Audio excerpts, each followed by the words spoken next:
कि किसान बीजेपी ਨੂੰ ਛੱਡ ਦੇਣ। बाकी जिन्नियां पोलीटिकल पार्टियां पंजाब 'ਚ हैगियां ਜਿਹੜਾ पंजाब ਦਾ दर्द समझदियां पंजाब ਦੇ ਹਿੱਤਾਂ ਨੂੰ ਉਹ ਅੱਗੇ ਰੱਖਦੀਆਂ ਉਹਨਾਂ ਸਾਰੀਆਂ ਪਾਰਟੀਆਂ ਦੇ ਨਾਲ ਮੀਟਿੰਗ ਕਰਨ। ਕਿਸਾਨ ਜਥੇਬੰਦੀਆਂ पोलीटिकल पार्टीज़ ਨੂੰ ਤੋਂ ਦੂਰੀ ਬਣਾ ਕੇ ਚੱਲ ਰਹੀਆਂ। ਹੋ ਸਕਦਾ ਉਹਨਾਂ ਦੇ ਮਨ 'ਚ ਕੋਈ ਸ਼ੰਕੇ ਹੋਣ ਕਿ ਇਹ ਗੱਲ ਕਿਸੇ ਹੋਰ ਇਹ ਆਪਾਂ ਨੂੰ ਇਹ ਸਾਰੇ ਸੰਘਰਸ਼ ਨੂੰ पोलीटिकल ਪਾਰਟੀਆਂ ਆਪਣੇ ਏਜੰਡੇ ਲਈ ਨਾ ਵਰਤ ਲੈਣ। ਪਰ ਮੈਂ ਇਹ ਚਾਹੁੰਦਾ ਕਿ ਕਿਸਾਨ ਜਥੇਬੰਦੀਆਂ ਦਿਲ ਵੱਡਾ ਕਰਕੇ ਤੇ ਪੋਲੀਟੀਕਲ ਪਾਰਟੀਆਂ ਈਗੋ ਛੋਟੀ ਕਰਕੇ ਕਿਸਾਨਾਂ ਦੇ ਝੰਡੇ ਥੱਲੇ ਇਕੱਠੀਆਂ ਹੋਣ। ਕਿਸਾਨਾਂ ਦੇ ਇਹ ਸਾਨੂੰ ਦਰਦ ਹੈਗਾ ਤੇ ਸਾਨੂੰ ਉੱਥੇ ਉਹਨਾਂ ਦੀ ਸਟੇਜ ਤੇ ਚੜ੍ਹਨ ਦੀ ਲੋੜ ਨਹੀਂ ਹੈ। ਉੱਥੇ ਜਾ ਕੇ ਪਿੱਛੇ ਦਰੀ ਤੇ ਬਹਿ ਜਾਈਏ, ਉਹਨਾਂ ਦੇ ਸ਼ਮੂਲੀਅਤ ਕਰੀਏ। ਇੱਕ ਵਫਦ ਜਿਹੜਾ ਮਿਲਣ ਜਾਂਦਾ ਕੇਂਦਰ ਸਰਕਾਰ ਦੇ ਨੁਮਾਇੰਦਿਆਂ ਨੂੰ, ਲੇਕਿਨ ਉੱਥੇ ਬਹੁਤ ਕੁਝ ਅਲੱਗ ਦੇਖਣ ਨੂੰ ਮਿਲਦਾ ਆ। ਫਿਰ ਉਹੀ ਚੀਜ਼ਾਂ IPS ਆਫਿਸਰ ਜਿਹੜੇ ਉੱਥੇ ਬੈਠੇ ਨੇ, IAS ਆਫਿਸਰ ਬੈਠੇ ਨੇ, ਉਸ ਤੋਂ ਬਾਅਦ ਕਿਹਾ ਜਾਂਦਾ ਹੈ ਕਿ ਜੇ ਅਸੀਂ ਮੰਤਰੀਆਂ ਨਾਲ ਬਾਅਦ 'ਚੋਂ ਗੱਲ ਕਰਾਇਆ ਜਾਣਗੇ। ਕਿਆ ਲੱਗਦਾ ਨਹੀਂ ਇੱਕ ਟੀਚਰ ਨੂੰ ਇੱਕ ਸਟੂਡੈਂਟ ਪੜ੍ਹਾਉਣ ਦੀ ਗੱਲ ਕਰ ਰਿਹਾ ਇਸ ਸਮੇਂ? ਉਹਨਾਂ ਨੇ ਪਹਿਲੀ ਜਿਹੜਾ ਸੱਦਾ ਆ ਉਹਨੂੰ ਰਿਜੈਕਟ ਕਰਤਾ। ਚਾਹੇ ਸੱਦਾ ਦੂਸਰੀ ਵਾਰ ਵੀ ਖੇਤੀ ਸਕੱਤਰ ਵੱਲੋਂ ਹੀ ਆਇਆ ਪਰ ਉਹਦੀ ਲੈਂਗੁਏਜ ਨਹੀਂ ਸਹੀ ਸੀ ਪਹਿਲੀ ਚਿੱਠੀ ਦੀ। ਕਿਸਾਨ ਜਥੇਬੰਦੀਆਂ ਸਿਰਫ ਟਰੈਕਾਂ ਦੇ ਬਹਿਣ ਨਹੀਂ ਜਾਣਦੀਆਂ, ਟੇਬਲ ਤੇ ਬਹਿਣਾ ਵੀ ਜਾਣਦੀਆਂ, ਟੇਬਲ ਤੇ ਟਾਕ ਕਰਨੀ, ਗੱਲਬਾਤ ਕਰਨੀ ਜਾਣਦੀਆਂ। ਇਸ ਲਈ ਉਹ ਉੱਥੇ ਗਏ ਕਿ ਤੁਸੀਂ ਇਹ ਨਾ ਸੋਚੋ ਕਿ ਹਰ ਵਾਰ ਅਸੀਂ ਤੁਹਾਡਾ ਸੱਦਾ ਰਿਜੈਕਟ ਹੀ ਕਰੀ ਜਾਵਾਂਗੇ, ਸਾਨੂੰ ਗੱਲ ਨਹੀਂ ਕਰਨੀ ਆਉਂਦੀ। ਉਹਨਾਂ ਨੂੰ ਗੱਲ ਇਹਨਾਂ ਨੂੰ ਜ਼ਿਆਦਾ ਕਰਨੀ ਆਉਂਦੀ ਆ। ਇੱਕ ਪਾਸੇ ਤੁਸੀਂ 7 ਮੰਤਰੀ ਵਰਚੁਅਲ ਰੈਲੀਆਂ ਲਾ ਕੇ ਤੇ ਪੰਜਾਬ ਦੇ ਕਿਸਾਨਾਂ ਨੂੰ ਸਮਝਾਉਣ ਲਾਤੇ ਤੇ ਜਿਹੜੇ ਤੁਹਾਡੇ ਕੋਲ ਉੱਥੇ ਗਏ ਉਹਨਾਂ ਨੂੰ ਸਮਝਾ ਲਓ ਪਹਿਲਾਂ। ਕਿਸਾਨ ਜਥੇਬੰਦੀਆਂ ਇੰਨੀਆਂ ਕਿ ਜਥੇਬੰਦ ਵੀ ਹੈ, ਇੰਨੀਆਂ ਕਿ ਤਾਕਤਵਰ ਵੀ ਹੈ ਕਿ ਕੋਈ ਵੀ ਪੋਲੀਟੀਕਲ ਪਾਰਟੀ ਉਹਨਾਂ ਦਾ ਏਜੰਡਾ ਹਾਈਜੈਕ ਨਹੀਂ ਕਰ ਸਕਦੀ। ਲੋਕ ਪੋਲੀਟੀਕਲ ਪਾਰਟੀਆਂ ਵੱਖ-ਵੱਖ ਕਾਂਗਰਸੀ, ਅਕਾਲੀ, ਆਪ ਉਹਨਾਂ ਨਾਲ ਜੁੜੇ ਆ। ਤੁਸੀਂ ਇਹ ਸਾਰੇ ਸਿਸਟਮ ਜੋ ਪਹਿਲਾਂ ਦੇ BJP ਨੂੰ ਬਾਹਰ ਕੱਢ ਦਿਓ। ਉਹ ਸੰਘਰਸ਼ ਦੇ ਦੂਜੇ ਪਾਸੇ ਉਹਨਾਂ ਦੇ ਖਿਲਾਫ ਹੀ ਤਾਂ ਸੰਘਰਸ਼ ਆ। ਬਾਕੀ ਪਾਰਟੀਆਂ ਨੂੰ ਇਕੱਠੀਆਂ ਕਰੋ, ਉਹਨਾਂ ਨੂੰ ਪੁੱਛੋ, ਉਹਨਾਂ ਨਾਲ ਗੱਲਬਾਤ ਕਰੋ। ਹੁਣ ਕੋਈ ਪੋਲੀਟੀਕਲ ਗੱਲ ਨਹੀਂ ਕਰਨੀ, ਕਿਸੇ ਦੇ ਖਿਲਾਫ ਗੱਲ ਨਹੀਂ ਕਰਨੀ, ਇੱਕ ਦੂਜੇ ਦੇ ਖਿਲਾਫ ਕਿਸਾਨ ਦੀ ਗੱਲ ਕਰੋ। ਇਹ ਜਿਸ ਦਿਨ ਇਹ ਘੇਰਾ ਵੱਡਾ ਹੁੰਦਾ ਗਿਆ ਨਾ, ਦਿੱਲੀ ਝੁਕੂ। 7 BJP ਦੇ ਵੱਡੇ ਅਹੁਦੇਦਾਰ ਸੀਗੇ ਜਿਨ੍ਹਾਂ ਵਿੱਚ ਕੌਂਸਲਰ ਵੀ ਸੀਗੇ, ਉਹਨਾਂ ਨੂੰ ਅਸਤੀਫਾ ਦਿੱਤਾ ਗਿਆ। ਕਿਆ ਲੱਗਦਾ ਕਿ ਪੰਜਾਬ 'ਚ ਹੋਰ ਵੀ ਕਈ ਇਸ ਤਰ੍ਹਾਂ ਦੇ ਚਿਹਰੇ ਸਾਹਮਣੇ ਆਉਣਗੇ ਜਿਨ੍ਹਾਂ ਨੂੰ ਅਸਤੀਫਾ ਦਿੱਤਾ ਜਾ ਸਕਦਾ? ਅਜੇ ਇਹਨਾਂ ਨੂੰ ਲੱਗਦਾ 117 ਸੀਟਾਂ ਦੇ ਇਹਨਾਂ ਨੇ ਇਲੈਕਸ਼ਨ ਲੜਨੀ ਆ। BJP ਅਕਾਲੀ ਦਲ ਦਾ ਜਦੋਂ ਗੱਠਜੋੜ ਟੁੱਟਾ ਨਾ, BJP ਲੜਦੀ ਸੀ 23 ਦੇ ਤੇ ਅਕਾਲੀ ਦਲ ਲੜਦਾ ਸੀ 94 ਦੇ। ਉਹਨਾਂ ਨੇ ਤੇ 23 ਨਵੇਂ ਲੱਭਣੇ, ਇਹਨਾਂ ਨੇ 94 ਲੱਭਣੇ ਆ। ਉਹ ਦਿੱਲੀ ਵਾਲੇ ਬੈਠੇ ਇਸ ਗੱਲ ਤੋਂ ਖੁਸ਼ ਹੋਈ ਜਾਂਦੇ ਵੀ ਅਸੀਂ ਕਿਸਾਨਾਂ ਨੂੰ ਸਮਝਾ ਲਿਆ ਜੀ। ਉਹ ਜਿਹੜੇ ਸਮਝਣ ਲਈ ਦਿੱਲੀ ਆਏ ਉਹਨਾਂ ਦਾ ਸਾਹਮਣਾ ਕਰੋ। ਇੰਨੀ ਹਿੰਮਤ ਹੈਗੀ ਹੈ ਤੇ ਉੱਥੇ ਆਉਂਦੇ ਨਾ। ਹੁਣ ਗੱਲ ਪੰਜਾਬ ਦੀ ਧਰਤੀ 'ਤੇ ਹੋਏਗੀ, ਹੁਣ ਦਿੱਲੀ ਨਹੀਂ ਆਉਣਾ। ਅਸੀਂ ਦਿੱਲੀ ਅੱਜ ਆਖਰੀ ਵਾਰ ਆਏ ਹਾਂ। ਦੇਸ਼ ਦਾ ਅੰਨਦਾਤਾ ਅੱਜ ਸੜਕਾਂ 'ਤੇ ਹੈ ਅਤੇ ਰੇਲਵੇ ਟਰੈਕਸ 'ਤੇ ਬੈਠਾ ਹੋਇਆ ਹੈ, ਜਿੱਥੇ ਕਿ ਲਗਾਤਾਰ ਖੇਤੀ ਕਾਨੂੰਨ ਨੂੰ, ਜੋ ਕਿ ਕਾਲਾ ਕਾਨੂੰਨ ਦੇ ਰੂਪ ਵਿੱਚ ਥੋਪ ਦਿੱਤਾ ਗਿਆ, ਉਹਨੂੰ ਰੱਦ ਕਰਨ ਦੀ ਗੱਲ ਕੀਤੀ ਜਾ ਰਹੀ ਹੈ। ਲੇਕਿਨ ਗੱਲ ਕੀਤੀ ਜਾਵੇ ਤਾਂ ਬੀਤੇ ਦਿਨੀ ਕੇਂਦਰ ਵੱਲੋਂ ਇੱਕ ਸੱਦਾ ਆਇਆ ਸੀਗਾ। ਉਸ ਤੋਂ ਬਾਅਦ ਉਹਨਾਂ ਨਾਲ ਕਿਸਾਨਾਂ ਨਾਲ ਜੋ ਵਿਵਹਾਰ ਹੋਇਆ ਸਾਰੀ ਦੁਨੀਆ ਨੇ ਦੇਖਿਆ। ਲੇਕਿਨ ਉਸ ਦੇ ਰੋਸ ਦੇ ਚੱਲਦਿਆਂ ਅੱਜ ਕਈ BJP ਦੇ ਅਧਿਕਾਰੀਆਂ ਵੱਲੋਂ ਅਸਤੀਫੇ ਦਿੱਤੇ ਗਏ ਨੇ। ਉਸ ਤੋਂ ਪਹਿਲਾਂ RP ਮੈਣੀ ਜੀ ਵੱਲੋਂ ਵੀ ਅਸਤੀਫਾ ਦਿੱਤਾ ਗਿਆ ਸੀਗਾ। ਹੁਣ RP ਮੈਣੀ ਜੀ ਸਾਡੇ ਨਾਲ ਮੌਜੂਦ ਨੇ, ਗੱਲਬਾਤ ਕਰ ਲੈਂਦੇ ਹਾਂ। ਮੈਣੀ ਸਾਹਿਬ, ਲਗਾਤਾਰ ਜਿਹੜਾ ਆ ਬੇਸ਼ੱਕ ਕਿਸਾਨਾਂ ਦਾ ਅੰਦੋਲਨ ਚੱਲਦਾ ਪਿਆ, ਲੇਕਿਨ ਰੋਹ ਜਿਹੜਾ ਆ ਉਹ ਘਟਦਾ ਜਾ ਰਿਹਾ ਹੈ। ਲੋਕ ਜਿਹੜੇ ਆ ਸ਼ਮੂਲੀਅਤ ਕਰਨੇ ਘੱਟ ਕਰ ਗਿਆ। ਕੀ ਕਾਰਨ ਸਮਝਦੇ ਇਸ ਪਿੱਛੇ? ਗੁਰਪ੍ਰੀਤ ਜੀ, ਲੋਕਾਂ ਦਾ ਸਮਰਥਨ ਦਿਲ ਤੋਂ ਸੰਘਰਸ਼ ਦੇ ਨਾਲ ਹੀ ਹੈ। ਪਰ ਮੈਂ ਵੀ ਇਹ ਗੱਲ ਫੀਲ ਕਰਦਾ ਕਿ ਉਹਦੀ ਡਿਗਰੀ ਥੋੜ੍ਹੀ ਘਟ ਗਈ ਹੈ। ਡਿਗਰੀ ਇਸ ਲਈ ਘਟ ਗਈ ਹੈ ਕਿ ਆਪਾਂ ਜਦੋਂ ਕਿਸੇ ਨੂੰ ਘੇਰਾ ਵੱਡਾ ਨਹੀਂ ਨਾ ਕਰਦੇ, ਕਿਸੇ ਚੀਜ਼ ਦਾ ਸੰਘਰਸ਼ ਦਾ ਘੇਰਾ ਵੱਡਾ ਨਹੀਂ ਕਰਦੇ, ਲੋਕਾਂ ਨੂੰ ਹਰ ਵਰਗ ਨੂੰ ਨਾਲ ਲਾ ਕੇ ਨਹੀਂ ਚੱਲਦੇ, ਆਪਾਂ ਕੁਝ ਡਿਸਟੈਂਸ ਬਣਾ ਕੇ ਰੱਖਣਾ ਚਾਹੁੰਦੇ ਹਾਂ, ਫਿਰ ਉਹ ਠੀਕ ਹੈ, ਲੋਕ ਤੁਹਾਡੇ ਨਾਲ ਸਮਰਥਨ ਕਰਦੇ ਆ ਪਰ ਥੋੜ੍ਹਾ ਦੂਰ ਰਹਿ ਕੇ ਕਰਦੇ ਆ।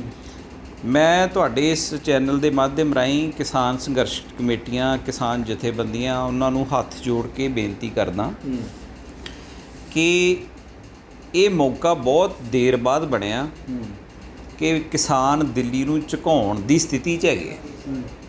ਠੀਕ ਹੈ ਜੀ। ਇਸ ਲਈ ਕੀ ਚਾਹੀਦਾ ਕਿ ਕਿਸਾਨ BJP ਨੂੰ ਛੱਡ ਦੇਣ।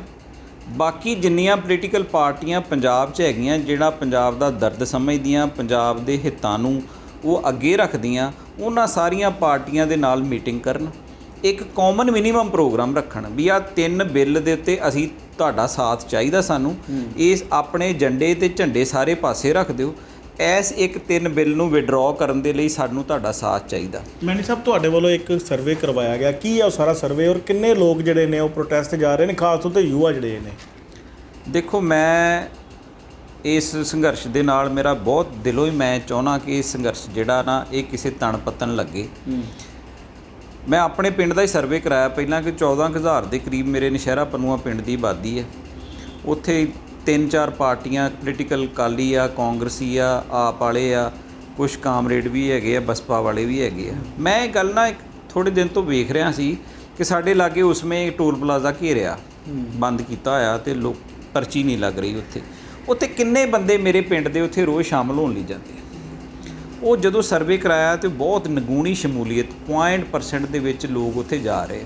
ਆਈਡੀਆ ਕਿੰਨੇ ਕੁ ਫਿਰ ਵੀ ਜੇਕਰ ਵਰਚੁਅਲ ਆਪਾਂ ਗਿਣਤੀ ਗਿਣਨੀ ਹੋਵੇ ਕਿੰਨੇ ਕੁ ਹੋ ਸਕਦੇ? 20-25 ਬੰਦੇ ਰੋਜ਼ ਮਸਾਂ ਹੀ, ਮਤਲਬ ਉੱਥੇ ਸਰਿਆਲੀ ਦੇ, ਸੇਰੋਂ ਦੇ, ਉਸਮੇ ਦੇ ਉਹ ਬੰਦੇ ਜਾ ਰਹੇ ਆ। ਪਰ ਉਹ ਨਿਗੂਣੀ ਗਿਣਤੀ, ਮਤਲਬ 100 ਤੋਂ ਬੰਦਾ ਮੈਕਸਿਮਮ 4-5 ਪਿੰਡਾਂ ਦਾ ਰਲਾ ਲਓ ਹੈਗਾ। ਯੂਥ ਉੱਥੇ ਜ਼ਰੂਰ ਹੈਗਾ। ਮੈਂ ਉਹਨੂੰ ਵਧਾਈ ਵੀ ਦਿੰਦਾ ਕਿ ਉਹਨਾਂ ਨੇ ਇਸ ਗੱਲ ਦੀ ਇੰਪੋਰਟੈਂਸ ਨੂੰ ਸਮਝਿਆ ਤੇ ਉਹ ਉੱਥੇ ਆ ਕੇ ਬੈਠੇ ਆ। ਮੇਰੇ ਉੱਥੇ ਵਕੀਲ ਭਰਾ ਨੇ, ਉਹਨਾਂ ਨੇ ਵੀ ਉੱਥੇ ਅਗਵਾਈ ਕਰ ਰਹੇ ਉਸ ਸਾਰੀ ਚੀਜ਼ ਦੀ। ਉਹਨਾਂ ਨੂੰ ਵੀ ਮੈਂ ਅੱਜ ਪੁੱਛਿਆ ਵੀ ਸਾਡੀ ਤਕਰੀਬਨ 200 ਵੋਟ ਤਰਨਤਾਰਨ ਬਾਰ ਐਸੋਸੀਏਸ਼ਨ 'ਚ ਹੈਗੀ ਹੈ। ਮੈਂ ਕਿਹਾ ਤੁਹਾਨੂੰ ਰੋਜ਼ ਕਿੰਨੇ ਬੰਦੇ ਮਿਲਣ ਵਾਸਤੇ ਆਉਂਦੇ? ਮੈਕਸਿਮਮ ਜੇ ਅੱਜ ਤੱਕ ਕੋਈ ਬੰਦੇ ਗਏ ਤੇ 10-15 ਤੋਂ ਵੱਧ ਬੰਦੇ ਉੱਥੇ। ਉਹਨਾਂ ਦਾ ਇੱਕ ਆਪਣਾ ਦੋਸਤਾਂ ਦਾ ਵੀ ਇੱਕ ਸਰਕਲ ਹੈਗਾ, ਉਹ ਵੀ ਗਿਆ ਤੇ ਸੀਨੀਅਰ ਐਡਵੋਕੇਟ 'ਚੋਂ 3-4 ਜਣੇ ਸਿਰਫ ਉਹਨਾਂ ਦਾ ਸਮਰਥਨ ਕਰਨ ਲਈ ਗਏ। ਫੇਸਬੁੱਕ, WhatsApp ਦੇ ਉੱਤੇ ਜ਼ਰੂਰ ਸਮਰਥਨ ਕਰ ਰਹੇ ਉਹਨਾਂ ਦਾ, ਪਰ ਫਿਜ਼ੀਕਲੀ ਉੱਥੇ ਜਾ ਕੇ ਸੰਘਰਸ਼ ਦਰੀ ਤੇ ਬਹਿਣਾ, ਗੱਲਬਾਤ ਸੁਣਨੀ, ਗੱਲਬਾਤ ਕਰਨੀ, ਉਹ ਬਹੁਤ ਘੱਟ ਹੈ। ਕੀ ਕਾਰਨ ਸਮਝਦੇ ਇਹਦੇ ਪਿੱਛੇ? ਕੀ ਕਾਰਨ ਕੀ ਹੈ ਇਹਦੇ ਪਿੱਛੇ ਨਾ ਉੱਥੇ ਫਿਜ਼ੀਕਲੀ ਨਾ ਪਹੁੰਚਣ ਦਾ ਕਾਰਨ ਕੀ ਸਮਝਦੇ ਹੋ? ਉਹਦਾ ਕਾਰਨ ਮੈਂ ਪੋਲੀਟੀਕਲ ਸਮਝਦਾ।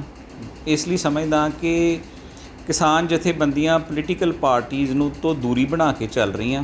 ਹੋ ਸਕਦਾ ਉਹਨਾਂ ਦੇ ਮਨ 'ਚ ਕੋਈ ਸ਼ੰਕੇ ਹੋਣ ਕਿ ਇਹ ਗੱਲ ਕਿਸੇ ਹੋਰ, ਇਹ ਆਪਾਂ ਨੂੰ, ਇਹ ਸਾਰੇ ਸੰਘਰਸ਼ ਨੂੰ ਪੋਲੀਟੀਕਲ ਪਾਰਟੀਆਂ ਆਪਣੇ ਏਜੰਡੇ ਲਈ ਨਾ ਵਰਤ ਲੈਣ। ਪਰ ਮੈਂ ਇਹ ਚਾਹੁੰਦਾ ਕਿ ਕਿਸਾਨ ਜਥੇਬੰਦੀਆਂ ਦਿਲ ਵੱਡਾ ਕਰਕੇ ਤੇ ਪੋਲੀਟੀਕਲ ਪਾਰਟੀਆਂ ਈਗੋ ਛੋਟੀ ਕਰਕੇ ਕਿਸਾਨਾਂ ਦੇ ਝੰਡੇ ਥੱਲੇ ਇਕੱਠੀਆਂ ਹੋਣ। ਸਿਆਸੀ ਝੰਡਾ ਤੇ ਸਿਆਸੀ ਏਜੰਡਾ ਬਾਹਰ ਰੱਖਣ। ਕਿਸਾਨਾਂ ਦੀ ਇਹ ਸਾਨੂੰ ਦਰਦ ਹੈਗਾ ਤੇ ਸਾਨੂੰ ਉੱਥੇ ਉਹਨਾਂ ਦੀ ਸਟੇਜ ਤੇ ਚੜ੍ਹਨ ਦੀ ਲੋੜ ਨਹੀਂ ਹੈ। ਉੱਥੇ ਜਾ ਕੇ ਪਿੱਛੇ ਦਰੀ ਤੇ ਬਹਿ ਜਾਈਏ, ਉਹਨਾਂ ਦੇ ਸ਼ਮੂਲੀਅਤ ਕਰੀਏ। ਮੈਨੀ ਸਾਹਿਬ, ਜੇਕਰ ਕੱਲ੍ਹ ਦੀ ਗੱਲ ਕੀਤੀ ਜਾਵੇ ਤਾਂ ਕੱਲ੍ਹ ਇੱਕ ਵਫਦ ਜਿਹੜਾ ਮਿਲਣ ਜਾਂਦਾ ਕੇਂਦਰ ਸਰਕਾਰ ਦੇ ਨੁਮਾਇੰਦਿਆਂ ਨੂੰ, ਲੇਕਿਨ ਉੱਥੇ ਬਹੁਤ ਕੁਝ ਅਲੱਗ ਦੇਖਣ ਨੂੰ ਮਿਲਦਾ ਆ। ਫਿਰ ਉਹੀ ਚੀਜ਼ਾਂ IPS ਆਫੀਸਰ ਜਿਹੜੇ ਉੱਥੇ ਬੈਠੇ ਨੇ, IAS ਆਫੀਸਰ ਬੈਠੇ ਨੇ। ਉਸ ਤੋਂ ਬਾਅਦ ਕਿਹਾ ਜਾਂਦਾ ਹੈ ਕਿ ਜੇ ਅਸੀਂ ਮੰਤਰੀਆਂ ਨਾਲ ਬਾਅਦ 'ਚੋਂ ਗੱਲ ਕਰਾਇਆ ਜਾਣਗੇ। ਕਿਆ ਲੱਗਦਾ ਨਹੀਂ ਇੱਕ ਟੀਚਰ ਨੂੰ ਇੱਕ ਸਟੂਡੈਂਟ ਪੜ੍ਹਾਉਣ ਦੀ ਗੱਲ ਕਰ ਰਿਹਾ ਇਸ ਸਮੇਂ? ਮੈਂ ਤੁਹਾਡੀ ਗੱਲ ਨਾਲ ਬਿਲਕੁਲ ਸਹਿਮਤ ਹਾਂ। ਕਿਸਾਨਾਂ ਨੂੰ ਤੁਸੀਂ ਕੀ ਸਮਝਾਓਗੇ? ਉਹ ਜਿਹੜੇ ਲੀਡਰ ਹੈ ਨਾ, ਉਹ ਬੜੇ ਪੜ੍ਹੇ ਲਿਖੇ ਬੰਦੇ ਕਿਸਾਨ ਜਥੇਬੰਦੀਆਂ ਨੇ ਚੁਣ ਕੇ ਭੇਜੇ। ਉਹ ਬੰਦਿਆਂ ਨੇ ਇੰਨੀ ਜ਼ਬਰਦਸਤ ਪਲੈਨਿੰਗ ਕੀਤੀ। ਵੇਖੋ, ਪਹਿਲਾਂ ਉਹਨਾਂ ਦਾ ਜੈਸਚਰ ਵੇਖੋ ਤੁਸੀਂ। ਉਹਨਾਂ ਨੇ ਪਹਿਲੀ ਜਿਹੜਾ ਸੱਦਾ ਆ ਉਹਨੂੰ ਰਿਜੈਕਟ ਕਰਤਾ। ਚਾਹੇ ਸੱਦਾ ਦੂਸਰੀ ਵਾਰ ਵੀ ਖੇਤੀ ਸਕੱਤਰ ਵੱਲੋਂ ਹੀ ਆਇਆ, ਪਰ ਉਹਦੀ ਲੈਂਗੁਏਜ ਨਹੀਂ ਸਹੀ ਸੀ ਪਹਿਲੀ ਚਿੱਠੀ ਦੀ। ਦੂਸਰੀ ਲੈਂਗੁਏਜ ਨੂੰ ਉਹਨਾਂ ਨੇ ਐਕਸੈਪਟੇਬਲ ਮੰਨਿਆ। ਉਸ ਤੋਂ ਬਾਅਦ ਉਹਨਾਂ ਨੇ ਜੈਸਚਰ ਵਿਖਾਉਣ ਲਈ ਵੀ ਕਿਸਾਨ ਜਥੇਬੰਦੀਆਂ ਸਿਰਫ ਟਰੈਕਾਂ 'ਤੇ ਬਹਿਣ ਨਹੀਂ ਜਾਣਦੀਆਂ, ਟੇਬਲ 'ਤੇ ਬਹਿਣਾ ਵੀ ਜਾਣਦੀਆਂ, ਟੇਬਲ 'ਤੇ ਟਾਕ ਕਰਨੀ, ਗੱਲਬਾਤ ਕਰਨੀ ਜਾਣਦੀਆਂ। ਇਸ ਲਈ ਉਹ ਉੱਥੇ ਗਏ ਕਿ ਤੁਸੀਂ ਇਹ ਨਾ ਸੋਚੋ ਕਿ ਹਰ ਵਾਰ ਅਸੀਂ ਤੁਹਾਡਾ ਸੱਦਾ ਰਿਜੈਕਟ ਹੀ ਕਰੀ ਜਾਵਾਂਗੇ, ਸਾਨੂੰ ਗੱਲ ਨਹੀਂ ਕਰਨੀ ਆਉਂਦੀ। ਉਹਨਾਂ ਨੂੰ ਗੱਲ ਇਹਨਾਂ ਨੂੰ ਜ਼ਿਆਦਾ ਕਰਨੀ ਆਉਂਦੀ ਆ। ਕੱਲ੍ਹ ਖੇਤੀ ਸਕੱਤਰ ਨੂੰ ਉਹਨਾਂ ਦੇ ਸਾਹਮਣੇ ਗੱਲ ਨਹੀਂ ਆਈ। ਜਿੰਨੇ ਆਫੀਸਰ ਬਿਠਾਏ ਸੀ ਉਹਨਾਂ ਸਾਹਮਣੇ ਜਦੋਂ ਪੰਜਾਬ ਦੇ ਬੰਦੇ ਗਏ, ਉਹਨਾਂ ਨੂੰ ਗੱਲ ਨਹੀਂ ਕਰਨੀ ਆਈ। ਜਦੋਂ ਇੱਥੋਂ ਤੁਰਨ ਤੋਂ ਪਹਿਲਾਂ ਉਹਨਾਂ ਨੇ ਇੱਕ ਮੇਲ ਰਾਹੀਂ ਕਿਹਾ ਵੀ ਉੱਥੇ ਕੋਈ ਮੰਤਰੀ ਲੈਵਲ ਦਾ ਬੰਦਾ ਹੋਣਾ ਚਾਹੀਦਾ। ਤੁਸੀਂ ਮੰਤਰੀ, ਇਹਦੇ ਕੰਟਰਾਡਿਕਟਰੀ ਗੱਲਾਂ ਹੋ ਗਈਆਂ ਨਾ। ਇੱਕ ਪਾਸੇ ਤੁਸੀਂ 7 ਮੰਤਰੀ ਵਰਚੁਅਲ ਰੈਲੀਆਂ ਲਾ ਕੇ ਤੇ ਪੰਜਾਬ ਦੇ ਕਿਸਾਨਾਂ ਨੂੰ ਸਮਝਾਉਣ ਲਾਤੇ, ਤੇ ਜਿਹੜੇ ਤੁਹਾਡੇ ਕੋਲ ਉੱਥੇ ਗਏ ਉਹਨਾਂ ਨੂੰ ਸਮਝਾ ਲਓ ਪਹਿਲਾਂ। ਉਹਨਾਂ ਨੂੰ ਆਏ ਆ ਨਾ, ਵਫਦ ਪੰਜਾਬ 'ਚੋਂ ਆਇਆ, ਚੱਲ ਕੇ 400 ਕਿਲੋਮੀਟਰ ਗੱਡੀ ਬੱਸ 'ਚ ਬਹਿ ਕੇ ਆਇਆ। ਉਹਨਾਂ ਨੂੰ ਸਮਝਾਓ, ਉਹਨਾਂ ਨੂੰ ਕਨਵਿੰਸ ਕਰਨ ਦੀ ਕੋਸ਼ਿਸ਼ ਕਰੋ। ਉਹ ਤੁਸੀਂ ਉਹਨਾਂ ਨਾਲ ਗੱਲਬਾਤ ਕਰਨ ਲੱਗੇ ਨਾ, ਤੁਹਾਨੂੰ ਅੱਗੋਂ ਗੱਲ ਨਹੀਂ ਆਉਣੀ, ਕਿਉਂਕਿ ਕਿਸਾਨ ਪ੍ਰੈਕਟੀਕਲੀ ਗਰਾਊਂਡ ਰਿਐਲਿਟੀ ਉਹਨਾਂ ਨੂੰ ਜ਼ਿਆਦਾ ਪਤਾ। ਉਹ ਦੂਰ ਅੰਦੇਸ਼ੀ ਤੁਹਾਡੇ ਨਾਲ ਜ਼ਿਆਦਾ ਹੀ ਉਹਨਾਂ ਕੋਲ। ਮੈਨ ਸਾਹਿਬ, ਤੁਸੀਂ ਵੀ ਉਹਨਾਂ ਦੇ ਜਿਹੜਾ ਪ੍ਰੋਟੈਸਟ 'ਚ ਸ਼ਿਰਕਤ ਕੀਤੀ ਸੀਗੀ, ਦੇਵੀਦਾਸਪੁਰਾ ਵੀ ਤੁਸੀਂ ਗਏ ਸੀਗੇ। ਕਿਆ ਲੱਗਦਾ ਨਹੀਂ ਕਿ ਉਹਨਾਂ ਦੀ ਜੋ ਸੋਚ ਹੈ ਕਿ ਇਹਨੂੰ ਕੈਪਚਰ ਕਰਨ ਦੀ ਕੋਸ਼ਿਸ਼ ਕੀਤੀ ਜਾ ਰਹੀ? ਕਿਉਂਕਿ 2022 ਦੀ ਇਲੈਕਸ਼ਨਸ ਆਉਣ ਵਾਲੀਆਂ, ਉਹ ਵੀ ਡਰੇ ਪਏ ਨੇ। ਉਹਨਾਂ ਨੂੰ ਪਤਾ ਹੈ ਕਿ ਜੇਕਰ ਮੁੱਦਾ ਸਾਡਾ ਖੁਰਦ-ਬੁਰਦ ਕਰਾਂ ਤੇ ਜਿਹੜੇ ਆ ਕਈ ਲੀਡਰਾਂ ਨੂੰ ਇੱਥੇ ਵਾੜ ਦਿਓ। ਉਹ ਇਸੇ ਕਰਕੇ ਨਹੀਂ ਆਉਣ ਦਿੱਤਾ ਜਾਂਦਾ। ਤੁਸੀਂ ਕਹਿ ਰਹੇ ਹੋ ਠੀਕ ਆ, ਦਾਇਰਾ ਵੱਡਾ ਹੋਣਾ ਚਾਹੀਦਾ। ਕਿਆ ਲੱਗਦਾ ਨਹੀਂ ਕਿ ਉਹ ਕੈਪਚਰ ਕਰ ਸਕਦੇ ਆ? ਉਹ ਇਸ ਦੁੱਖ ਕਰਕੇ ਨਹੀਂ ਉਹਨਾਂ ਨੂੰ ਉੱਥੇ ਬੈਠਣ ਦੇ ਰਹੇ? ਕੁਛ ਹੱਦ ਤੱਕ ਜਿਹੜੀ ਇਹ ਸ਼ੰਕਾ ਜਾਇਜ਼ ਵੀ ਹੈਗੀ ਆ, ਪਰ ਮੈਂ ਇਹ ਗੱਲ ਸਮਝਦਾ ਕਿ ਕਿਸਾਨ ਜਥੇਬੰਦੀਆਂ ਇੰਨੀਆਂ ਕਿ ਜਥੇਬੰਦ ਵੀ ਹੈ, ਇੰਨੀਆਂ ਕਿ ਤਾਕਤਵਰ ਵੀ ਹੈ ਕਿ ਕੋਈ ਵੀ ਪੋਲੀਟੀਕਲ ਪਾਰਟੀ ਉਹਨਾਂ ਦਾ ਏਜੰਡਾ ਹਾਈਜੈਕ ਨਹੀਂ ਕਰ ਸਕਦੀ। ਮੈਂ ਜਿਵੇਂ ਤੁਹਾਨੂੰ ਬੇਨਤੀ ਕੀਤੀ ਕਿ 3 ਲਾਅ ਵਿਡਰਾਅ ਕਰਾਉਣੇ ਆ, ਇਹ ਇੱਕ ਕਾਮਨ ਮਿਨੀਮਮ ਪ੍ਰੋਗਰਾਮ ਹੋ ਸਕਦਾ। ਹਿੰਦੁਸਤਾਨ ਦੇ ਉੱਤੇ ਯੂਪੀਏ ਨੇ ਰਾਜ ਕੀਤਾ, ਐਨਡੀਏ ਨੇ ਰਾਜ ਕੀਤਾ, ਕਿੰਨੀਆਂ ਪਾਰਟੀਆਂ ਨੇ ਰਲ ਕੇ ਇੱਕ ਕਾਮਨ ਮਿਨੀਮਮ ਪ੍ਰੋਗਰਾਮ ਦੇ ਉੱਤੇ ਅਲਾਇੰਸ ਬਣਾਏ।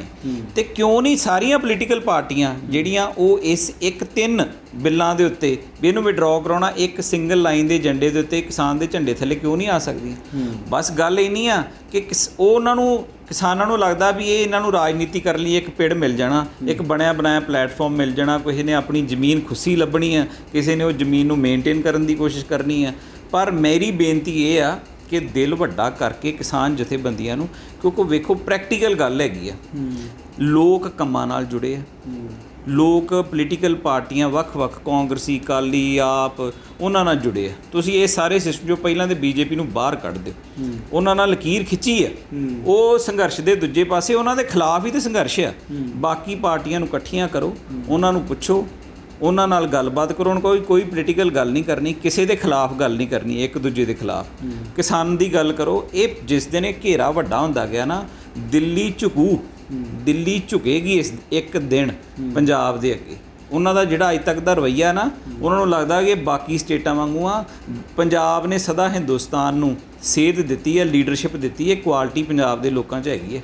ਮੈਨੀ ਸਾਹਿਬ, ਤੁਹਾਡੇ ਵੱਲੋਂ ਜਦੋਂ ਅਸਤੀਫਾ ਦਿੱਤਾ ਗਿਆ ਸੀਗਾ, ਤੁਸੀਂ ਕਿਹਾ ਸੀਗਾ ਕਿ ਬਹੁਤ ਸਾਰੇ ਇਸ ਤਰ੍ਹਾਂ ਦੇ ਲੀਡਰਸ ਨੇ ਜਿਹੜੇ ਅਸਤੀਫਾ ਦੇਣ ਵਾਸਤੇ ਬੈਠੇ। ਅੱਜ ਜਗਰਾਉਂ ਦੇ ਵਿੱਚ 7 ਬੀਜੇਪੀ ਦੇ ਵੱਡੇ ਅਹੁਦੇਦਾਰ ਸੀਗੇ, ਜਿਨ੍ਹਾਂ ਵਿੱਚ ਕੌਂਸਲਰ ਵੀ ਸੀਗੇ, ਉਹਨਾਂ ਨੂੰ ਅਸਤੀਫਾ ਦਿੱਤਾ ਗਿਆ। ਕਿਆ ਲੱਗਦਾ ਕਿ ਪੰਜਾਬ 'ਚ ਹੋਰ ਵੀ ਕਈ ਇਸ ਤਰ੍ਹਾਂ ਦੇ ਚਿਹਰੇ ਸਾਹਮਣੇ ਆਉਣਗੇ ਜਿਨ੍ਹਾਂ ਨੂੰ ਅਸਤੀਫਾ ਦਿੱਤਾ ਜਾ ਸਕਦਾ? ਇਬਤਦਾਏ ਇਸ਼ਕ ਹੈ ਰੋਤਾ ਹੈ ਕਿਆ, ਆਗੇ ਆਗੇ ਦੇਖੀਏ ਹੋਤਾ ਹੈ ਕਿਆ। ਅਜੇ ਇਹਨਾਂ ਨੂੰ ਲੱਗਦਾ 117 ਸੀਟਾਂ ਦੇ ਇਹਨਾਂ ਨੇ ਇਲੈਕਸ਼ਨ ਲੜਨੀ ਆ। ਬੀਜੇਪੀ ਅਕਾਲੀ ਦਲ ਦਾ ਜਦੋਂ ਗੱਠਜੋੜ ਟੁੱਟਾ ਨਾ, ਬੀਜੇਪੀ ਲੜਦੀ ਸੀ 23 ਦੇ ਤੇ ਅਕਾਲੀ ਦਲ ਲੜਦਾ ਸੀ 94 ਦੇ। ਉਹਨਾਂ ਨੇ ਤੇ 23 ਨਵੇਂ ਲੱਭਣੇ, ਇਹਨਾਂ ਨੇ 94 ਲੱਭਣੇ ਆ। ਠੀਕ ਹੈ ਜੀ।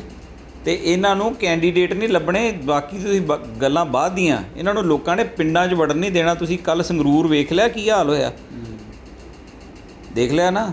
ਉਹ ਇਹ ਜਦੋਂ ਅੰਦਰ ਇੱਕ ਸਕੂਲ ਦੇ ਵਿੱਚ ਤੁਸੀਂ ਵਾੜ ਕੇ ਤੇ 4-10 ਵੀ ਆਪਣੇ ਵਰਕਰ ਬਿਠਾ ਕੇ ਕਹੋ ਕਿਸਾਨਾਂ ਨੂੰ, ਉਹ ਦਿੱਲੀ ਵਾਲੇ ਬੈਠੇ ਇਸ ਗੱਲ ਤੋਂ ਖੁਸ਼ ਹੋਈ ਜਾਂਦੇ ਵੀ ਅਸੀਂ ਕਿਸਾਨਾਂ ਨੂੰ ਸਮਝਾ ਲਿਆ ਜੀ। ਉਹ ਜਿਹੜੇ ਸਮਝਣ ਲਈ ਦਿੱਲੀ ਆਏ ਉਹਨਾਂ ਦਾ ਸਾਹਮਣਾ ਕਰੋ। ਇੰਨੀ ਹਿੰਮਤ ਹੈਗੀ ਹੈ ਤਾਂ ਉੱਥੇ ਆਉਂਦੇ ਨਾ।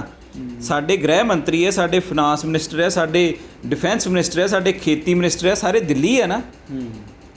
ਉਹ ਜਾਂਦੇ ਇੱਕ ਜੈਸਚਰ ਦੇ ਤੌਰ 'ਤੇ। ਕੱਲ੍ਹ ਅਗਲੀ ਮੀਟਿੰਗ ਵਾਸਤੇ ਮਾਹੌਲ ਹੀ ਤਿਆਰ ਹੋ ਜਾਂਦਾ, ਅਗਲੀ ਇੱਕ ਸਾਰਥਕ ਮੀਟਿੰਗ ਵਾਸਤੇ ਮਾਹੌਲ ਹੀ ਤਿਆਰ ਹੋ ਜਾਂਦਾ। ਮਿਨਿਸਟਰ ਮਿਲਦੇ ਵੀ ਤੁਸੀਂ ਆਏ ਜੇ, ਤੁਹਾਡਾ ਜੀ ਆਇਆਂ, ਆਪਾਂ ਇਹਦਾ ਇੱਕ ਕੋਈ ਨਾ ਕੋਈ ਇਹਦਾ ਵਿਚਲਾ ਰਸਤਾ ਲੱਭਦੇ ਹਾਂ। ਜਦੋਂ ਬੰਦੇ ਗੈਰ ਹਾਜ਼ਰ ਹੋ ਗਏ, ਮੈਂ ਹੋਸਟ ਆ, ਸਰਕਾਰ ਆ ਨਾ, ਮੈਂ ਅਕਾਲੀ ਬੀਜੇਪੀ ਸਰਕਾਰ ਆ, ਬੀਜੇਪੀ ਸਰਕਾਰ ਦੇ ਸਾਰੇ ਅੱਗੇ ਅਫਸਰ ਲੱਗੇ, ਉਹਨਾਂ ਨੇ ਬੁਲਾਇਆ ਮੰਤਰੀ ਸਾਰੇ ਦਿੱਲੀ 'ਚ ਹਾਜ਼ਰ ਹੋਣ, ਹੋਸਟ ਤੁਸੀਂ ਹੋਵੋ ਤੇ ਤੁਸੀਂ ਬੁਲਾ ਕੇ ਤੇ ਆਪ ਗੁਆਂਢੀਆਂ ਦੇ ਵਿਆਹ ਚੱਲ ਜਾਓ। ਆਹੀ ਗੱਲ ਕੀਤੀ, ਇਹਦੇ ਜਲੀਲ ਕਰਨ ਦੀ ਗੱਲ ਸੀ। ਮੈਂ ਕੱਲ੍ਹ ਬਹੁਤ ਵਧੀਆ ਗੱਲ ਮੈਨੂੰ ਲੱਗੀ ਵੀ ਹੁਣ ਗੱਲ ਪੰਜਾਬ ਦੀ ਧਰਤੀ 'ਤੇ ਹੋਏਗੀ। ਹੁਣ ਦਿੱਲੀ ਨਹੀਂ ਆਉਣਾ, ਅਸੀਂ ਦਿੱਲੀ ਅੱਜ ਆਖਰੀ ਵਾਰ ਆਏ ਹਾਂ ਤੇ ਇਹ ਆਖਰੀ ਵਾਰ ਆਏ ਹਾਂ। ਤੇ ਪੰਜਾਬ ਬੀਜੇਪੀ ਨੂੰ ਆਉਣ ਲਈ ਮਜਬੂਰ ਕਰਨ ਲਈ ਕੀ ਹੋਣਾ ਚਾਹੀਦਾ ਕਿ ਇਸ ਸੰਘਰਸ਼ ਦਾ ਘੇਰਾ ਵੱਡਾ ਹੋਣਾ ਚਾਹੀਦਾ। ਸੋ ਜਿੰਨੇ ਲੋਕ ਇਹਦੇ 'ਚ ਵੱਧ ਸ਼ਾਮਲ ਹੋਣਗੇ, ਮੈਂ ਤੁਹਾਨੂੰ ਬੇਨਤੀ ਕੀਤੀ ਕਿ ਲੋਕ ਨਾ ਪੋਲੀਟੀਕਲ ਪਾਰਟੀਆਂ ਦੇ ਨਾਲ ਜੁੜੇ, ਲੋਕਾਂ ਦੇ ਉਹਨਾਂ ਨੇ ਰਾਜਨੀਤਿਕ, ਸਮਾਜਿਕ, ਪਰਿਵਾਰਿਕ ਮਸਲੇ ਹੱਲ ਕਰਾਉਂਦੀਆਂ ਪਾਰਟੀਆਂ, ਸਾਰੀਆਂ ਪਾਰਟੀਆਂ। ਉਹਨਾਂ ਦਾ ਇੱਕ ਵਰਕਰ ਬੇਸ ਹੈਗਾ, ਥੱਲੇ ਗਰਾਊਂਡ ਲੈਵਲ ਤੱਕ ਹੈਗਾ। ਉਹ ਬੰਦੇ ਆਪਣੇ ਪੋਲੀਟੀਕਲ ਬੰਦਿਆਂ, ਲੀਡਰਾਂ ਵੱਲ ਵੇਖਦੇ ਪਏ ਵੀ ਸਾਨੂੰ ਅਜੇ ਕੋਈ ਹੁਕਮ ਨਹੀਂ ਆਇਆ ਇਸ ਸੰਘਰਸ਼ 'ਚ ਜਾਣ ਦਾ। ਉਹਨਾਂ ਨੂੰ ਦਿਲੋਂ ਸਮਰਥਨ ਹੈਗਾ, ਪਰ ਉਹਨਾਂ ਦੇ ਲੀਡਰ ਨੇ ਨਹੀਂ ਕਿਹਾ ਉਹਦੇ 'ਚ ਸ਼ਾਮਲ ਹੋਣ ਲਈ। ਇਸ ਲਈ ਉਹ ਆਪੋ ਆਪਣੇ ਘਰੇ ਆਪਣੇ ਕੰਮ 'ਚ ਮਸਤ ਆ। ਇਸੇ ਲਈ ਮੈਂ ਬੇਨਤੀ ਕੀਤੀ ਵੀ ਇਸ ਸਮਰਥਨ ਦੀ ਜਿਹੜੀ ਹੈ, ਇਸ ਸੰਘਰਸ਼ ਦੇ ਵਿੱਚ ਲੋਕਾਂ ਦੇ ਸਮਰਥਨ ਦੀ ਡਿਗਰੀ ਘਟ ਗਈ, ਉਹਨਾਂ ਦੀ ਸ਼ਮੂਲੀਅਤ ਘਟ ਗਈ ਹੈ। ਜਦ ਕਿ ਹੋਣਾ ਕੀ ਚਾਹੀਦਾ ਸੀ, ਜਿਵੇਂ ਕੱਲ੍ਹ ਐਕਸ਼ਨ ਦਾ ਰਿਐਕਸ਼ਨ ਕੀ ਹੋਣਾ ਚਾਹੀਦਾ ਸੀ, ਇਹ ਘੇਰਾ ਹੋਰ ਵੱਡਾ ਹੋਣਾ ਚਾਹੀਦਾ। ਅੱਜ ਜਥੇਬੰਦੀਆਂ ਸ਼ਾਇਦ ਚੰਡੀਗੜ੍ਹ ਮੀਟਿੰਗ ਕਰ ਰਹੀਆਂ, ਮੈਂ ਇਹੀ ਬੇਨਤੀ ਕਰਦਾ ਕਿ ਪੋਲੀਟੀਕਲ ਪਾਰਟੀਆਂ ਨੂੰ ਆਪਣੇ ਨਾਲ ਜੋੜੋ। ਪੋਲੀਟੀਕਲ ਪਾਰਟੀਆਂ ਵੀ ਆਪਣੇ, ਮੈਂ ਅੱਜ ਇੱਕ ਪੋਲੀਟੀਕਲ ਪਾਰਟੀ ਦੇ ਪ੍ਰਧਾਨ ਸਾਹਿਬ ਦਾ ਬਿਆਨ ਪੜ੍ਹ ਰਿਹਾ ਕਿ ਕਿਸਾਨ ਜਥੇਬੰਦੀਆਂ ਜੋ ਵੀ ਹੁਕਮ ਕਰਨਗੀਆਂ ਤੇ ਅਸੀਂ ਉਹ ਮੰਨਣ ਲਈ ਤਿਆਰ ਹਾਂ। ਇਸ ਤਰ੍ਹਾਂ ਹੀ ਸਾਰੀਆਂ ਪੋਲੀਟੀਕਲ ਪਾਰਟੀਆਂ ਦਾ ਹੈਗਾ ਕਿ ਕਿਸਾਨਾਂ ਦਾ ਸਾਥ ਦੇਣਾ। ਤੁਸੀਂ ਸੋਚੋ ਵੀ ਕੱਲ੍ਹ ਪਰਸੋਂ ਲੁਧਿਆਣੇ ਤੋਂ ਬੈਂਸ ਸਾਹਿਬ ਨੇ ਆ ਕੇ ਤਰਨ ਚੁੱਕ ਦਾ ਘਰ ਘੇਰਿਆ, ਪਰ ਅੰਮ੍ਰਿਤਸਰੋਂ ਲੋਕਲ ਕਿਸੇ ਨੇ ਨਹੀਂ ਘੇਰਿਆ। ਬਾਹਰੋਂ ਇੱਕ ਲੋਕ ਇਨਸਾਫ ਪਾਰਟੀ ਆਈ, ਠੀਕ ਹੈ ਜੀ, ਉਹ ਲੁਧਿਆਣਾ ਬੇਸ ਨੇ ਨਾ ਲੀਡਰ ਸਾਹਿਬ, ਉਹ ਇੱਥੇ ਆ ਗਏ, ਹੋ ਸਕਦਾ ਉਹਨਾਂ ਦੇ ਇੱਥੇ ਵੀ ਵਰਕਰ ਹੋਣਗੇ ਜ਼ਰੂਰ, ਪਰ ਉਹਨਾਂ ਨੇ ਲੀਡ ਕੀਤਾ ਅੱਗੇ। ਪਰ ਸਾਡੇ ਇੱਥੇ ਲੋਕਲ ਬੰਦਿਆਂ ਨੇ ਇਹੋ ਜਿਹਾ ਕੋਈ ਕੰਮ ਨਹੀਂ ਕੀਤਾ। ਇਸ ਦਾ ਕਾਰਨ ਕੀ ਹੈਗਾ ਕਿ ਪੋਲੀਟੀਕਲ ਪਾਰਟੀਆਂ, ਇਹ ਤੇ ਗੱਲ ਜਾਇਜ਼ ਆ ਕਿ ਉਹਨਾਂ ਨੇ ਰਾਜਨੀਤੀ ਵੀ ਕਰਨੀ ਹੈ, ਪਰ ਮੇਰੇ ਖਿਆਲ ਨਾਲ ਇੱਕ ਕਾਮਨ ਮਿਨੀਮਮ ਪ੍ਰੋਗਰਾਮ ਦੇ ਉੱਤੇ ਕਿਸਾਨ ਜਥੇਬੰਦੀਆਂ ਨੂੰ ਉਹਨਾਂ ਨੂੰ ਆਪਣੇ ਨਾਲ ਲਾ ਲੈਣਾ ਚਾਹੀਦਾ। ਸੋ ਇਹ ਸਨ ਆਰਪੀ ਮੈਣੀ ਜੀ, ਜਿਨ੍ਹਾਂ ਵੱਲੋਂ ਗੱਲਬਾਤ ਕਰਦੇ ਹੋਏ ਕਿਹਾ ਕਿ ਕਾਮਨ ਮਿਨੀਮਮ ਜਿਹੜਾ ਆ ਇੱਕ ਯੂਨਿਟ ਜਿਹੜਾ ਆ ਉਹ ਬਣਾ ਦੇਣਾ ਚਾਹੀਦਾ, ਤਾਂ ਜੋ ਕਿ ਇੱਕ ਪਲੇਟਫਾਰਮ 'ਤੇ ਅਸੀਂ ਜਿਹੜਾ ਆ ਉਹ ਆ ਕੇ ਅਸੀਂ ਖੜੇ ਹੋ ਕੇ ਕਿਸਾਨਾਂ ਦੇ ਹੱਕ ਵਿੱਚ ਜਿਹੜਾ ਆ ਖਲੋਤਾ ਜਾ ਸਕੇ। ਲੇਕਿਨ ਕਿਤੇ ਨਾ ਕਿਤੇ ਜ਼ਰੂਰ ਜਿਹੜਾ ਕਿਸਾਨਾਂ ਦੀ ਰਸ਼ ਜਿਹੜਾ ਆ, ਜਿਹੜਾ ਪਿੱਛੇ ਪਬਲਿਕ ਸੀਗੀ, ਉਹ ਜ਼ਰੂਰ ਘਟਦੀ ਹੋਈ ਨਜ਼ਰ ਆ ਰਹੀ ਸੀਗੀ, ਕਿਉਂਕਿ ਲੋਕ ਜਿਹੜੇ ਨੇ ਦਿਲੋਂ ਤੇ ਨਾਲ ਨੇ ਲੇਕਿਨ ਫਿਜ਼ੀਕਲੀ ਉੱਥੇ ਨਹੀਂ ਪਹੁੰਚ ਪਾ ਰਹੇ। ਲੇਕਿਨ ਜੋ ਕੱਲ ਦਿੱਲੀ ਵੱਲੋਂ ਵੀ ਕਿਸਾਨਾਂ ਦੇ ਨਾਲ ਕੀਤਾ ਗਿਆ ਉਹ ਵੀ ਕਾਫੀ ਨਿਰਾਸ਼ਾਜਨਕ ਸੀਗਾ। ਲੇਕਿਨ ਅੱਜ ਇੱਕ ਹੋਰ ਬਹੁਤ ਵੱਡੀ ਖਬਰ ਹੈ ਕਿ ਜਗਰਾਉਂ ਦੇ ਵਿੱਚ 7 ਜਿਹੜੇ ਨੇ ਬੀਜੇਪੀ ਦੇ ਵੱਡੇ ਲੀਡਰ ਜਿਹੜੇ ਨੇ ਉਹ ਅੱਜ ਅਸਤੀਫਾ ਦੇ ਦਿੱਤਾ ਆ, ਔਰ ਮੈਣੀ ਸਾਹਿਬ ਵੱਲੋਂ ਪਹਿਲੋਂ ਹੀ ਅਸਤੀਫਾ ਜਿਹੜਾ ਸੀਗਾ ਉਹ ਦੇ ਦਿੱਤਾ ਗਿਆ ਸੀਗਾ। ਕਿਹਾ ਸੀਗਾ ਕਿ ਉਹ ਕਿਸਾਨਾਂ ਦੇ ਹਿੱਤ ਵਿੱਚ ਖੜੇ ਨੇ, ਲੇਕਿਨ ਕਿਤਨਾ ਕਿਤੇ ਰੋਹ ਜਿਹੜਾ ਆ ਉਹ ਜ਼ਰੂਰ ਬੀਜੇਪੀ ਦੇ ਖਿਲਾਫ ਜਿਹੜਾ ਆ ਉਹ ਕਿਸਾਨਾਂ ਦਾ ਅਤੇ ਆਮ ਪਬਲਿਕ ਦਾ ਜਿਹੜਾ ਵੱਧਦਾ ਜਾ ਰਿਹਾ। ਲੇਕਿਨ ਇਸ ਨੂੰ ਜੇ ਅਗਰ ਕਿਸਾਨਾਂ ਦੇ ਲਈ ਮੰਨਿਆ ਜਾਵੇ ਤੇ ਕਿਸਾਨਾਂ ਵਾਸਤੇ ਵੀ ਕਾਫੀ ਜਿਹੜਾ ਆ ਜੇ ਅੱਗੇ ਸੰਘਰਸ਼ ਆ ਉਹ ਕਾਫੀ ਕੰਢਿਆ ਭਰਿਆ ਹੋ ਸਕਦਾ ਹੈ, ਕਿਉਂਕਿ ਅੱਜ ਤੋਂ ਬਾਅਦ ਹੀ ਪਤਾ ਲੱਗੇਗਾ ਕਿ ਅਗਲੀ ਐਕਸ਼ਨ ਜਿਹੜਾ ਆ ਉਹ ਕਿਸਾਨਾਂ ਵੱਲੋਂ ਕੀ ਕੀਤਾ ਜਾਣਾ, ਕਿਉਂਕਿ ਚੰਡੀਗੜ੍ਹ ਵਿੱਚ ਉਹਨਾਂ ਦੀ ਇੱਕ ਅਹਿਮ ਮੀਟਿੰਗ ਕੀਤੀ ਜਾ ਰਹੀ। ਲੇਕਿਨ ਮੈਣੀ ਸਾਹਿਬ ਦਾ ਕਹਿਣਾ ਹੈ ਕਿ ਆਪਾਂ ਨੂੰ ਘੇਰਾ ਵਧਾਉਣ ਦੀ ਜ਼ਰੂਰਤ ਹੈ ਤਾਂ ਜੋ ਕਿ ਅਸੀਂ ਦਿੱਲੀ ਨੂੰ ਝੁਕਾ ਸਕੀਏ। ਕੈਮਰਾਮੈਨ ਸਨੀ ਦੇ ਨਾਲ ਗੁਰਪ੍ਰੀਤ ਸਿੰਘ, ਰੋਜ਼ਾਨਾ ਲੋਕਨਾਥ ਟੀਵੀ, ਅੰਮ੍ਰਿਤਸਰ।